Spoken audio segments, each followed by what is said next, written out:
my YouTube channel. I am your host, Joyce Kyoko. If you're new to this channel, thank you so much for being here. Kindly subscribe. If you're a returning subscriber, also thank you. We appreciate you.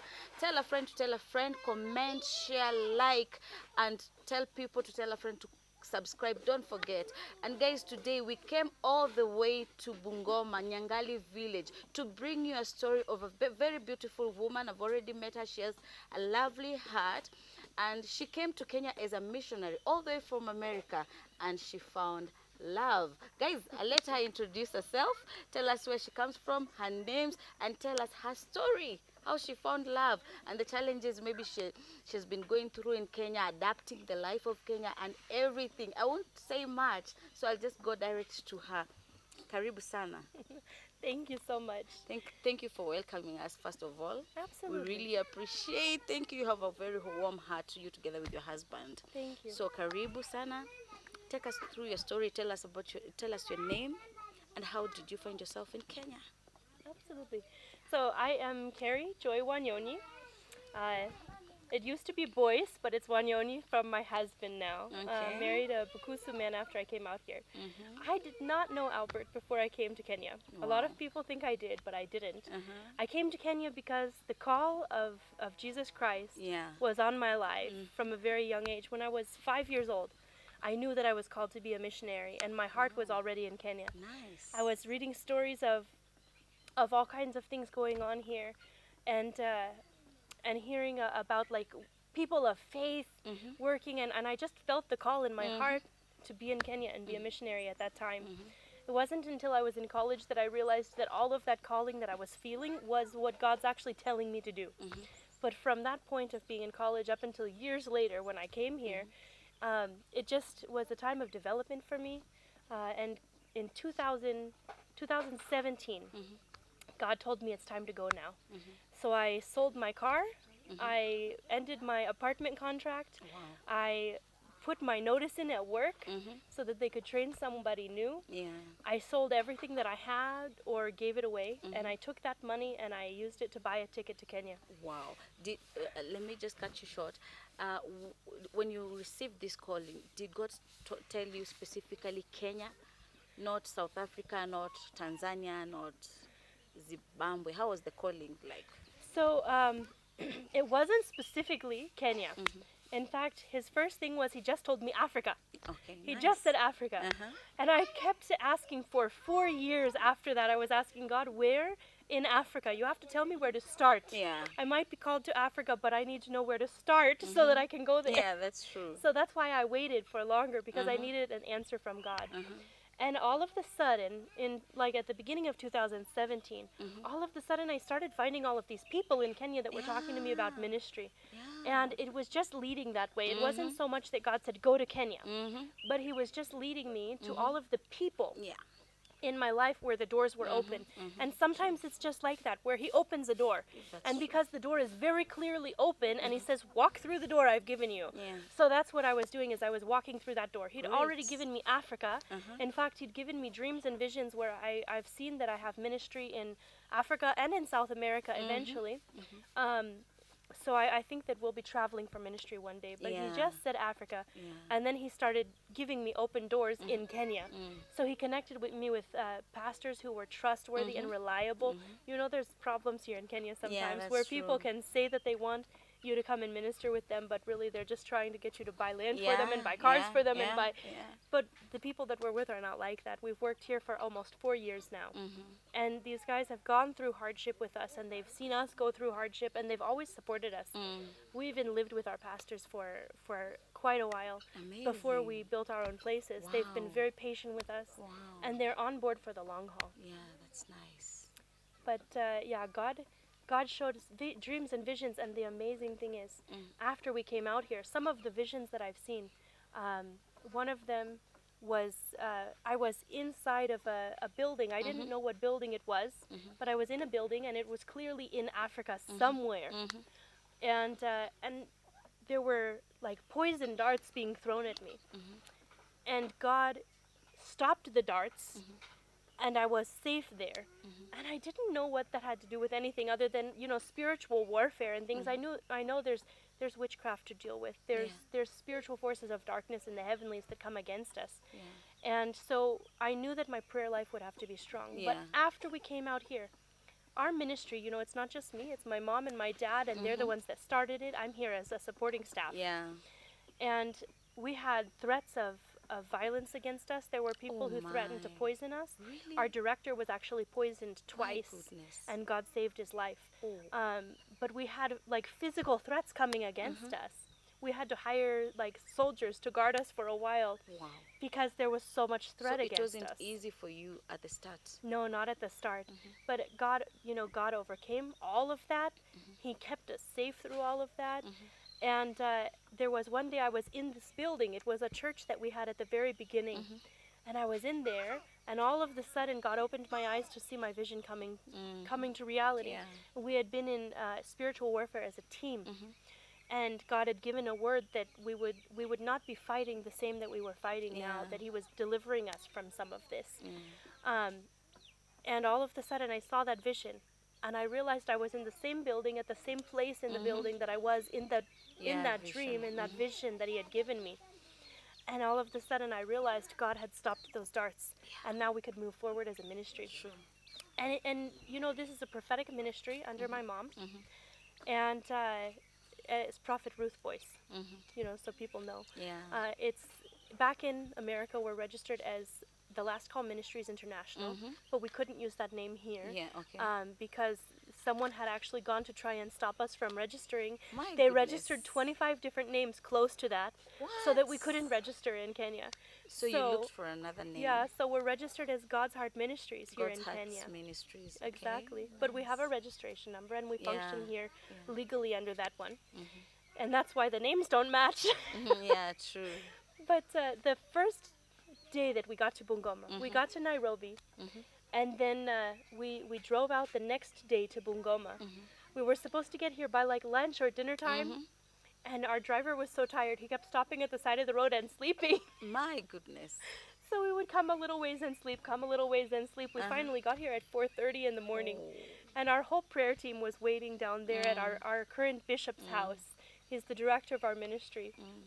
And they were waiting with all this food that they had prepared to welcome us for lunchtime, because we were supposed to be there. And these poor guys During were waiting lunch hour. all day. Some people had gone home, but there were so many people waiting still, and waiting for food because they'd been waiting to eat with us. Yes. So everyone was hungry. Everyone introduced themselves, and we got to know each other really well. And one of the people there was Albert. He was part of the prayer team. I had never met him before.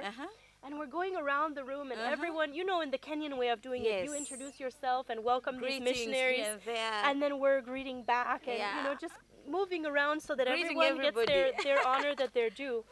And it gets to Albert, and he starts to speak. And he didn't speak English, Wow. He was just speaking, I think, in Bukusu at the time. And he was welcoming us and saying what God had done. Oh, wow. And God spoke to me at that time when I was hearing him speak, and he said, "This is your husband." My goodness. And he said, "This is the reason that you never found anyone back home." Really? On your first day? On my in first Bungoma? day, God just said, "This is your husband." And I didn't know he didn't know English at Were that you time. I surprised? didn't know anything. Were you like, Mostly I was so God, tired. what are you telling me? It was 4:30. I was so tired. Wow. I was not even sure because I heard it, but I wasn't like 100% sure. I was like, maybe I'm so tired. I'm just thinking this. But he kept confirming it for me through time. He gave me several visions, gave me several words, and he performed miracles to get us together. Yeah. Like, it was just amazing. When I was coming here, a lot of people in the U.S. can be very against you going out as a missionary That if is you're a woman and you're alone. And I was told by many people, if God was sending you as a missionary, he would have given you a husband already. You're wrong. You're not supposed to going go. alone. You're not supposed So to I go kept alone. asking God. I said, "God, you have to confirm this to me. If this is you, you have to confirm this to me that I'm to go alone without a husband." Because, they make sense. True. And God told me, "Study Gladys Aylward." And I said, "Okay." So I looked up Gladys Aylward. And she had gone alone to China as a missionary. And God used her to defend thousands of people in China and save the lives of hundreds and hundreds of kids during a time of conflict. As a single missionary, So you she got made so much encouraged. difference. So I got encouraged and I said, God can call me as a single woman. And I went out here. And then all of a sudden God says, this is why I wanted you to come here single. This is your husband. So he didn't speak English. He had and already he was so prepared. shy. I would go into rooms with him just to be around him so I can like learn about him. Yeah. And I would be there for a few minutes and he would see me and he would get up, he would leave the room. My goodness. And I was like, this man does not like me. Wow. But it's because maybe he didn't know how to converse That's with you. exactly it. He didn't know how to converse, and he already had been told by God the first day he had had a vision of us getting married. Really? And so I guess he was already like in that he knew that we were supposed to be married, but he Yeah. was just shy around But how me to still. make it happen Exactly. is the issue. Exactly. So time went on, and my ministry, I was ministering with mom and dad and helping to support them. And honestly, I was kind of feeling a little hurt because every time I walked into the room with this guy who was supposed to He be my walks husband, out. he's walking out. And so I was like, it's okay, God, I'm waiting on you. I'm not gonna walk up to this guy and tell him I love him or Work it something out. because I trust you. It's up to you. I had a vision again of us married, and we touched each other with our hand like on the heart. I touched his heart and he touched mine in that vision, and we understood each other without any words. We understood the heart of the other person. I got out of that vision and I said, Lord, this is wonderful, and I believe that you can make that happen. But I know that we have to make life work. Yeah. If we're to be married, we have to raise kids together. We have to Yes. make plans together. Yes. I said, help us to speak the language. Either he can speak my language or I can speak his language. Help us to learn each other's language. Later that same day, Albert came to that compound. And he came up and he said, how are you? Really? In English. He said, how are And you? he has never spoken to you No, ever. He just walked up and said, how are you? In English. And I told his brother that same thing. His brother is the director of our ministry, his older brother. And that later that week, I think I said something, yeah, Albert greeted me in English the other day. Wow. And he goes, my brother Albert. I said, yes, That's your brother. strange. In English. You're sure it was Albert?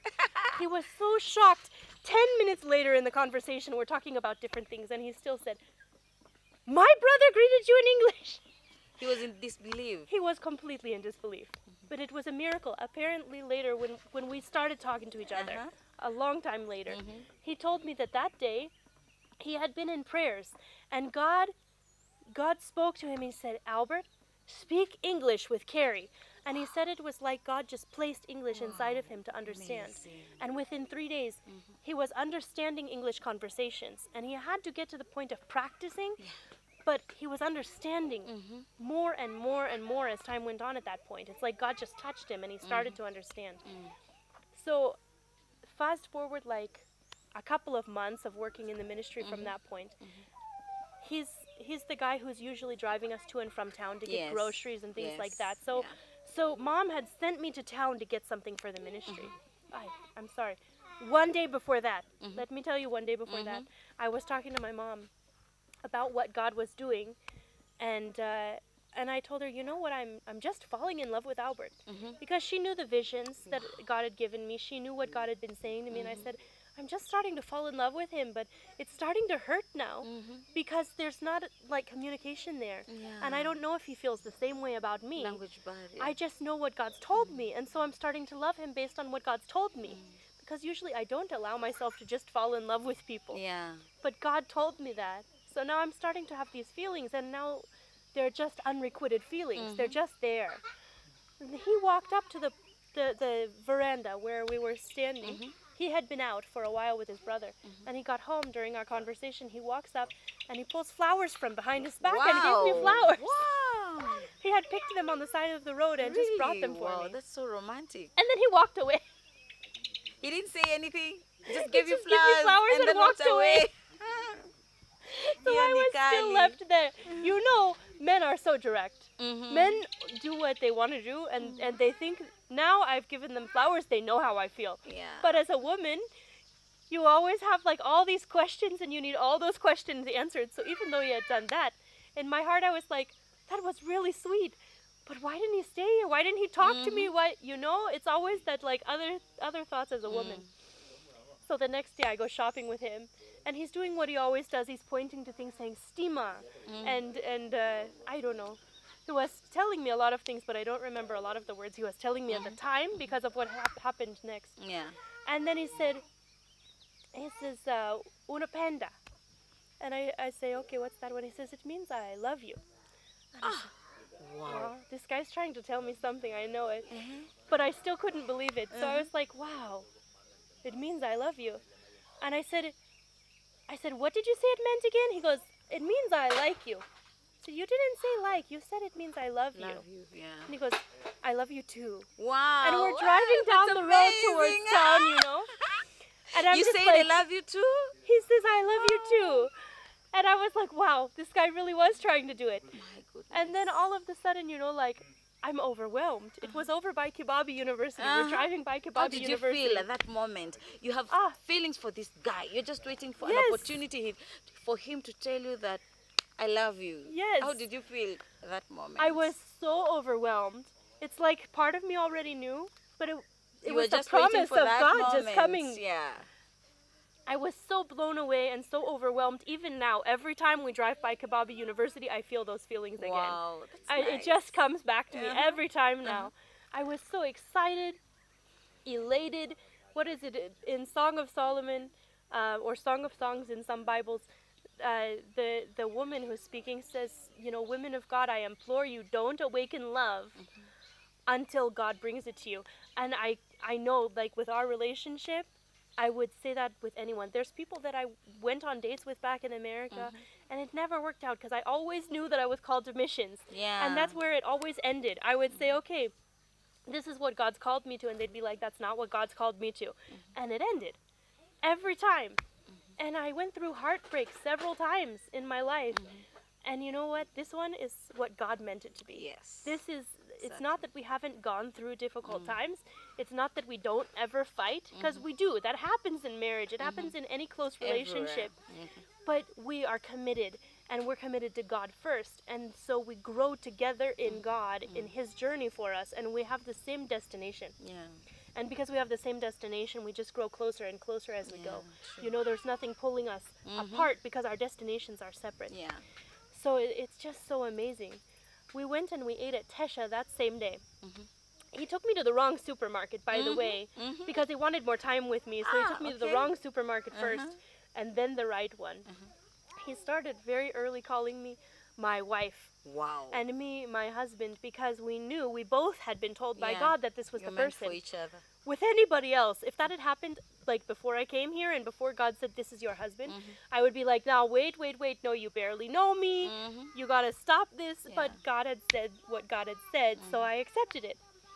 And I said, "Listen, honey, I don't even know how to cook ugali, because I know in this place, the women are supposed to show their mother-in-laws how they cook ugali, and now that qualifies them as a good wife, because now they can cook for their husband, they can provide." I said, "I don't even know how to cook ugali. What am I going to do for your mom?" Yeah. He said, "My wife, I will cook the ugali." Hey, nice. And it's not that I don't want to cook, because now I've learned. But my gosh, I knew he was stepping outside of gender boundaries. He was stepping outside of cultural boundaries, and he was willing to be my husband and work with me in life anyway. Yeah. He was excited to work in ministry with me. He was excited about working with God. He's Yeah. a prayer warrior. And I knew no matter where we were, if he stays in prayer and he stays in that love with God, we'll both grow together. That's true. That's such an important thing. People tell me that love is all that matters, that religion doesn't. But I can tell you, I was actually married once before, long time ago when I was in college. Really? And I was married to a Muslim. And I'm sorry, but No, it's spiritual things are behind the other things, Yeah, true. And when you're not one in the spirit, it matters. I loved him and he loved me, but the marriage didn't last Because you're not one in the we spirit. weren't one in the That's spirit. very important. And it was a very difficult marriage because we weren't one in the spirit. We were one in a lot of other ways, and we got along and we did love each other. But God eventually didn't allow it to last because I think if I had been there, I couldn't fulfill the calling. Yeah, true. I am against divorce God had completely. other But purposes for you. he ran away from the marriage, and he said, "Listen, I'm not coming back. So if you want to be single forever, then don't divorce me. But if you want to be able to live your life and go forward, then you need to file for divorce." So I did. Um, and it ended amicably. He's married again. He has kids with his new wife, and he has peace, and I do too. Yeah. And it was so many years ago. Like, I know people don't usually believe me, but I'm 35 years old. I'll be 36 this year. Really? You don't look 35. So my Wow. original marriage was like, wow, I was like 20. Wow. So it was a long time You were ago. young, and you're very young at that I was time. very young. You were in college. Yes. Wow. No kids from that one. But that one didn't work. No, it didn't This one work. is the one that worked. This is the This one that God ordained. Exactly. Yeah. That's my point. So, meaning it's always good to listen from God. Yes. Like follow His instructions. Like be Exactly. attentive to what He's saying. Yes. Yeah. Exactly. So you came here. You found love. We were at the supermarket. He took you around. He took you to a wrong supermarket. Yes. And then later took you to the right supermarket. Tell us about that. Because I think he wanted to spend more time with you. Oh, exactly. Okay. Tell us about that and how you came to a decision of now we are going to get married. We're not going to wait anymore. We are getting Absolutely. married. Yeah. So we went out to Ketia's crossroads, which I had never been to before. I only knew that we had a Tesha in town, which is not here anymore. And you know, I'm so sad that it's not here, mainly because that's where we had our first You have meeting memories of. there. Exactly, you know, they had the amazing, like the most amazing palau. We used to go and get palau and split a plate and just spend time together. Wow. That was our place. But we went out to Ketia's, and I got to know there's like another supermarket that I didn't know about. So like that's added to my life, because as a Mzungu, I'm sorry, but we don't get everything at the market. We like to go to the True, supermarket. true. And then he took me out to Tesha. After walking around the whole supermarket together, because I didn't mind he took me to the wrong one either, because it meant I got to spend more time with him. True. Then we came out to Tesha, and we ate lunch together there, because it was like 150 or something, and we split the plate. And we walked around the market, and I got the things that I needed to get, and we drove back, and I was just in complete elation. And he used to sit there on the bike whenever he would take me on these things, like after he told me he loved me. He started singing songs, Wow. like in English, and making up words, like, or making up songs about like our love and stuff. Like they were such simple songs that they didn't even rhyme or anything, but they meant so much to me. He still does it sometimes when he's really happy.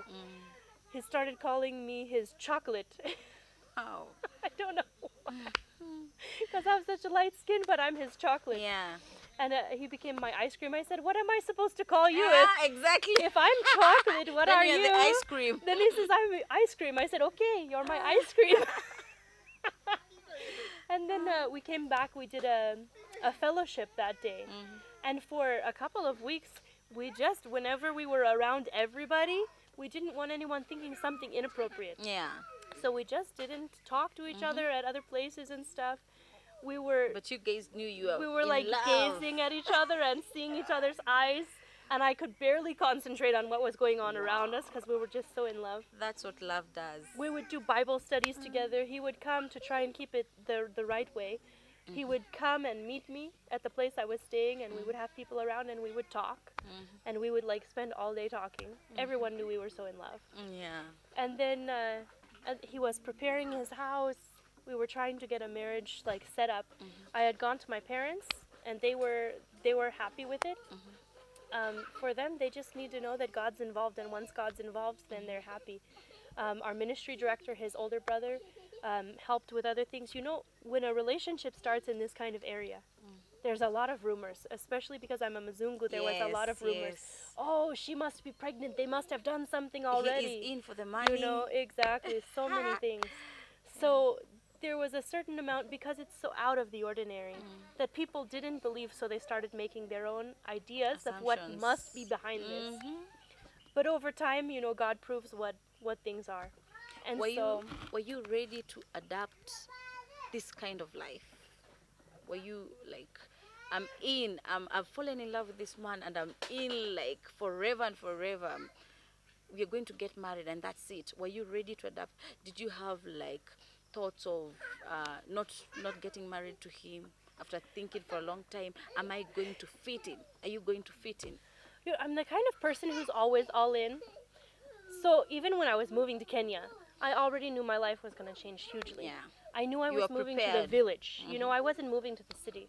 I was already, for myself, I was already in 100% Yeah. to village life for the rest of my life, because as far as I know, unless God says move somewhere else, I'm here. Yes. You know, I'm already living the village life. So for him, like to add him to my life, it was just like taking what I was already doing and the life I was already living and then adding love into it. Yeah. So I was so ready to just commit to that kind of life because I was already committed to that kind of life, you know? It wasn't the kind of thing that if I was like living somewhere else and God had not called me into missions, then I suppose that would have been a factor for me that I would have had to consider. But I was already here and I was already doing it. So it was just There was adding no to my turning life. back. Exactly. You were in it completely. Exactly. The whole of you. So there's a singer that I grew up listening to. I grew up on Christian music. Like I have an inheritance of ministry. My grandfather on my mom's side was a minister for a Methodist church. My grandfather on my dad's side was a reverend for a Lutheran church. My dad and mom had other jobs, but they were ministering to people all the time when I grew up. I grew up in ministry, and I had a calling of ministry on my life my whole life. So I was just ready. I listened to a singer called Stephen Curtis Chapman. He's always been my favorite. He's still my favorite. I love his stuff. But I grew up and one of the songs he would sing is Burn the Ships. And a portion of that says, Burn the ships, we're here to stay. It's about some people who came to America. And the people kept talking about returning back to their home, returning back. So the commanders commanded that all of the ships be burned because we're here to do a job, we're here to stay, we're not returning back. So they burned their method of returning back home so that they can continue with their job. And so that's always been a mindset of mine, is that, you know, when I'm going, my ships are burned. I'm there to stay, I'm there to do a job. It's not that I can never visit home, but God's called me here. Yes. He didn't call me to say, go there until it becomes too hard. And when you think it's too hard, you can go home. He said, go there and do what I've told you to do. So I went there and I did what God told me to do. And there's hard times. Like I almost died from malaria. I mean, really, I almost died from malaria. It's not that I just got malaria. Because, you know, I get malaria a lot. Yeah. Every malaria season, but that was my first time. And I went to the hospitals and they couldn't find anything. And I just continued and I kept getting worse and worse and worse. I knew something was wrong with my body, but every doctor was telling me there's nothing wrong with you. No test is coming back positive. I almost died. It was 2,800 malaria parasites per 200 blood cells. And I was pregnant with Zachariah, my oldest at the time. And the doctor looked at me like in amazement, like, how are you still alive right now? And he got me directly to the hospital. He couldn't find a pulse or a blood pressure when he was taking it. So he rushed me over to the hospital. He had my mom and my husband now take me. And I was in the hospital on and off for a month recovering from malaria. They told me I was going to lose my son, that there was no way my son was going to develop correctly, but we prayed. We prayed Ezekiel over him, the valley of dry bones, that God, you know, knit him back together, that God put the flesh on him. We claimed scripture because the power is in the word of God. We claimed scripture over him. And the next time that I went back to the doctor, they said everything was fine with him. He was perfectly in order. Everything was where it was supposed to be. He had all of his internal organs that were supposed to be there. All of this stuff that they expected not to happen was happening because God took care of us. God sustained us. No matter how bad the malaria was or had been, God sustained us. So it's not as if you haven't gone through challenges that would have made you maybe give up and go to America, but you did. But because of the calling you had, you need to fight. That's exactly it. On. It's all about the calling.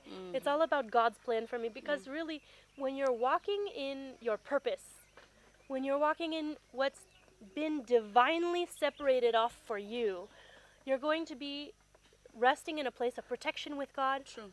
You're going to be fulfilled, because when He makes you for something, then what you're doing when you're walking in that is fulfilling what's inside of you. Like, Some people can look at what I do and they can say, I can't live that kind of life. It's because God hasn't called them to that kind of life. There's some people who are out there and they can watch my story and they can be like, wow, I want to be doing what she's doing. It's because God has placed a calling in their life to do that same thing. That God's called them into a place like this. There's some people who really, like my sister, for instance. When we were in college, she was, I want to be an accountant. And I told my sister, I'm not called to be an accountant, so you can You imagine. have a different calling. I told my sister, Amy, you don't have to do that. You don't have to just do what makes money. Yes. God will take care of you. Exactly. You just need to do what He's called you to do. I didn't understand because I don't want to be an accountant. I don't have that desire. In fact, if I was an accountant, I would hate my life. But there's some people, God has placed that inside of them to do that work. And now she's the accountant for our ministry. Wow. God called her to be an accountant. Wow. Because there's people God calls into every industry to represent God in that place. Yes. I was not called to be an accountant, so to me, the thought of it Your just calling makes was me different. miserable. Yeah, true. Some people look at this place where I am, and the thought of it just makes them miserable. Very true. But to me, it's a fulfillment of Very what true. God's called me to Yeah, do. that's So I love this life. I mean, look at this gorgeous place I get to live in. Nice. And I It's get a very to have lovely place. That's this- what I told you when I Exactly. mentioned. You guys have a very... It's so lovely. It's so green. There are trees I everywhere. just love it. And now, last week, electricity came to our area, so we have electricity now. Wow. So And no, we previously you haven't didn't had have electricity. Oh my God. My goodness. So eventually I'll get a refrigerator and I'll be able to save food for longer. Wow, that is nice. I'm getting, little comforts of life back, but to me it's not about those comforts of life. Whether I live with those comforts or I don't live with those comforts, they're a blessing if they're added into my life. And if they're not, I'm still fulfilling okay with the vision that. that God has for me. How long have you been married? Eventually you got married in the church, you did a wedding. Yes. How long have you been married? Okay, right so now? October of 2018 was when we October got of married. 2018. Wow. So that's 19, 20, 21. By this October will be 4 years. 4 years. So it's like 3.5 years now. So your husband taught you how to cook ugali and Yes. maybe some other things, Yes, some yes. house chores and stuff like that, because actually maybe in America you're used to wash clothes using the washing machine. Yes. Here you just do them manually and stuff like that. What are the challenges? Have you ever had a challenge that made you like, oh my God, just maybe made you think like, I need to go back to America? No, I need to go back to America. Even though I'm called for this mission, I'm tired. God, I'm tired. I need to go back home. Have you ever faced such a challenge in your marriage, like while you are trying to adapt this life? Okay, so when I first came here, I'll tell you a little bit about what life looked like because it's developed please since do. then. Please. We had a mud house, the kind that you just take some cow manure and mix it with water and put it down so that the bugs don't come up, I was in America, you don't do that. Actually, you don't do that. maybe They're not you used to had that never kind of seen smell. a mud house. No, I mean, I knew people had mud houses, but it wasn't even in my mind that you can use some cow manure to make the floor of your house nice. Like, that wasn't even a thought. So that's what you did. You guys did. So- That's what you met. Yes, You found exactly. here. That's what I met with. That's what I learned. We had a kerosene lantern. When we were first married, we had no other form of light at nighttime. Albert saved up and he went out and purchased a kerosene stove for me when we first were married because all he had was firewood before that. And he knew that the American style of cooking was different. And I would work like all day trying to wash the clothes, and I was slow because I was just learning how to do it. And I was slow trying to start the charcoal when I started the charcoal in Arjico. I was so slow with everything. Now But I he could was do so things much helpful. faster. But he taught me how to do everything here. Even before we got married, we used to go up to the stone, like behind the house where everyone uses. There's like pockets of water inside the stone, and he would teach me. Listen, this is how you do laundry here, and then he would lay all of his clothes out on the stone afterwards, and I would learn how to dry them and how to wash them correctly in the way that you do here. Because it's true, I used washing machines and drying machines, and that's what I knew. Did he ever become impatient a little bit, like, catching up? you taking a lot of time to know how to wash clothes manually? Never. He was okay. The He only understood time, you the way you are. the difficulty we had, I can say the most challenging thing for me was like the culture, coming together of two Yeah, cultures. true, true, true. And the communication styles. It's not that we can't communicate with words, because the words are there. But sometimes you can say something, and in one culture it can mean one thing, Yeah. another culture it can mean another thing, or it can be taken a different way. So there's like a learning of that one. But even on a deeper level, when I had that malaria and the doctors kept saying I didn't have malaria, I was getting worse and worse, and it was harder for me to clean. I would get up and I would sweep our house out with those, like, the local brooms like this one. I would sweep the house, and I would have to sit down 2 or 3 times, even for the small house, to be able to sweep everything, because my heart was starting to have trouble from the malaria, and there were other difficulties. We didn't know I was so sick that I was. And for a while, because the doctors were saying I wasn't sick, he was believing the doctors and thinking that I was just being lazy. So it came between us for a while. Okay. And there were some frustrations there, Yeah. because we didn't know each other as well yet. We were just kind of learning each other. Even it went so far as there were times when he was like, now I understand. He said, I've never been a guy who believes like multiple wives is good, but now I can understand why some people take multiple wives. Yeah. And that one cut me, Oh my. because it was just that communication, like, You maybe you've ever heard from somewhere Africans are polygamous. exactly. There's people in this village here that are, Exactly. So hearing it from your husband, Yes. saying something like that, Then it I'm just really, like, oh no, I can't live with that one. If that happens, I can't live with that one. But I know he's not going to take another wife. no, he's There's not. been He's times not. during arguments that things like that were coming out at the beginning. But he never ever says anything like that anymore. It was just that initial frustration of, like, when you first move into it together, when you first get married, there's a Getting little to bit know more each other. push and pull. And so there was a time at the beginning. Even I got pregnant very quickly, like 4 months after we got married, I got pregnant with my son. And we were still going through that time of getting to know each other again. And when you're pregnant, you have more hormones going on Yeah. too. So then he's seeing a different side of me than he used to see, because Yeah, my hormones are there. true. So there was just more push and pull. That was the times that I had to run to God instead of running home. Because that's my two choices. One, I can run back to comfort, and I can run away from the things that are making me feel terrible.